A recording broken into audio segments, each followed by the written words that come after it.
નમસ્કાર દોસ્તો, હું વિપુલ રાઠવા। તો ભારતના બંધારણની અંદર ભાગ 16 જે છે ને એની અંદર કેટલીક જોગવાઈઓ આપેલી છે। એમાં આદિવાસીઓ માટે ઘણી બધી જોગવાઈઓ મહત્વની છે, તો એ આપણે થોડુંક જોશું। જેમ કે અહીંયા લખેલું છે special provision relating two certain classes, એટલે કે અમુક વર્ગો માટેની ખાસ જોગવાઈઓ। અને એ જે છે અનુચ્છેદ 330 થી 342 ની વચ્ચે આવે છે। એમાં પહેલી જોગવાઈ જે છે આર્ટિકલ 330 ની। તો આર્ટિકલ 330 જે છે ને એની અંદર લોકસભાની અંદર એસસી એસટી ની રિઝર્વ સીટ માટેની વાત કરવામાં આવી છે। તો લોકસભામાં ટોટલ 543 સીટ છે, બરાબર। લોકસભામાં જે એમપી હોય એમના માટેની, એમાંથી એસટી માટે 543 માંથી 47 સીટ રિઝર્વ છે અને એસસી માટે 84। જેમ કે આપણને ખબર જ છે કે દેશ લેવલ ઉપર એસસી ની જે વસ્તી છે એસટી કરતા વધારે છે, તો એમની સીટ વધારે છે।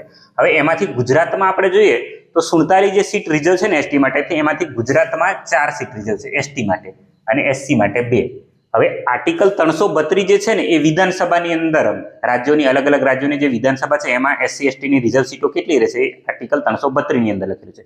તો ગુજરાતની આપણે વાત કરીએ તો ગુજરાતની અંદર 182 ટોટલ સીટ છે ધારાસભ્યોની, એમાંથી એસટી ની 27 રિઝર્વ છે, મોટા ભાગના લોકોને ખબર જ છે, અને એસસી ની 13 સીટો રિઝર્વ છે।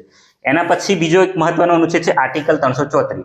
આર્ટિકલ અનુચ્છેદ 334 ની અંદર આ જે અનામત આપેલું છે ને એ કેટલા વર્ષની અંદર પૂરું થઈ જશે એની વાત કરવામાં આવેલી છે। તો શરૂઆતથી એ 10 વર્ષ રાખવામાં આવ્યું હતું, એના પછી એ ટાઈમ પતવા આવે એની પહેલા 10 વર્ષ સુધારીને એને લંબાવવામાં આવે છે। તો અત્યારે છેલ્લો 104માં બંધારણીય સુધારો જે થયો હતો એની અંદર અત્યારે એ 2030 સુધી લંબાવવામાં આવેલી છે એસસી એસટી ની અનામત સીટો, અને જે એંગ્લો ઇન્ડિયન ની બી પહેલા હતી એ અત્યારે કેન્સલ કરી દેવામાં આવી છે। એના પછી આર્ટિકલ 338A ની અંદર એનસીએસટી એટલે કે નેશનલ કમિશન ફોર શિડ્યુલ ટ્રાઇબની વાત કરવામાં આવે છે કે ભારતના જે આદિવાસીઓ છે એમના માટે એક રાષ્ટ્રીય આયોગ હશે એની વાત કરવામાં છે। રાષ્ટ્રીય આયોગ બનાવવામાં આવ્યો છે 338 મુજબ। આની પહેલા છે ને એસસી એસટી માટે ભેગું હતું, એના પછી આ છૂટું કરીને અલગથી એસટી માટે રાષ્ટ્રીય આયોગ બનાવવામાં આવ્યો છે, એની જોગવાઈ 338A ની અંદર છે।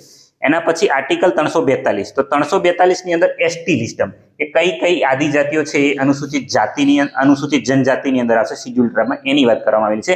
અને પ્રેસિડેન્ટ ઓર્ડર બહાર પાડીને આ જાતિઓને અનુસૂચિત જનજાતિ એટલે કે શિડ્યુલ ટ્રાઇબની અંદર સામેલ કરી શકે, આમને કાઢી શકે, એ બધી વાત આર્ટિકલ 342 ની અંદર કરવામાં આવી છે। જોહાર।